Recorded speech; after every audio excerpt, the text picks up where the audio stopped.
Hi, my name is Randy Ervin. I'm a member of the Heart of America Men's Chorus. We're getting ready to do a concert in March called For the Child in All of Us. The first half of the concert is based on a children's book called Oliver Button is a Sissy, and it deals with bullying.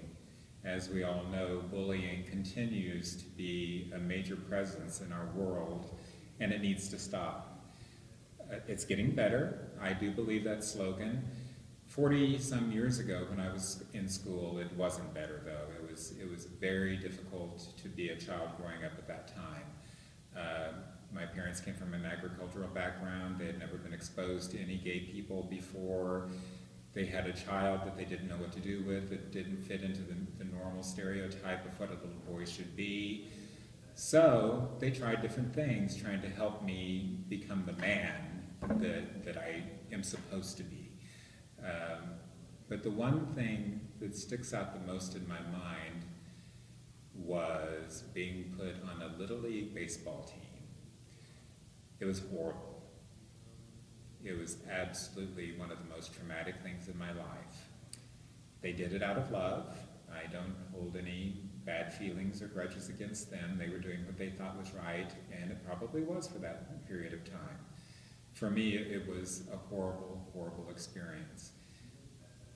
People treated you different when you were a boy like that back then. They treated you differently. They ostracized you. They put you way out in the outfield so they wouldn't have to worry about you dealing with anything or messing the game up. Coaching back in those days, from my experience anyway, was more militaristic rather than caring. I didn't deal well with that.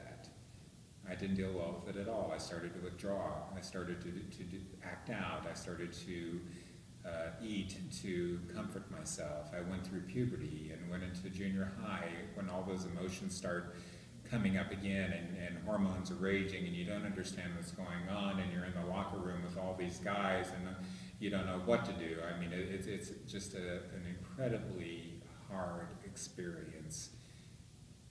It was then, and I'm sure it still is now. It's just different. It's more accepted now, and I'm very pleased. I never thought I would see that in my lifetime. Interesting aspect of it all, though, is to show you how times have changed. Is last August I went to my 40th high school reunion, and it was an incredible experience. All those people, those super jocks, those beauty queens, the homecoming queens, everyone that was so popular, they were great. They were absolutely wonderful.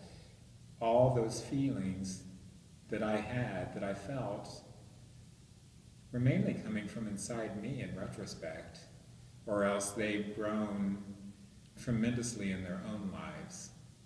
But all of the hostility that I felt, all of the isolation that I felt,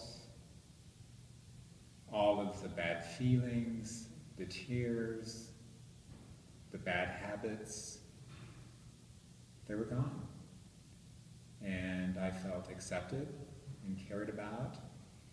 And I hope that now, in this day and age, we can finally find a way to put an end to bullying. No one needs that in their life. I didn't need it. You don't need it. And if you see anyone else going through something like that, you can reach out your hand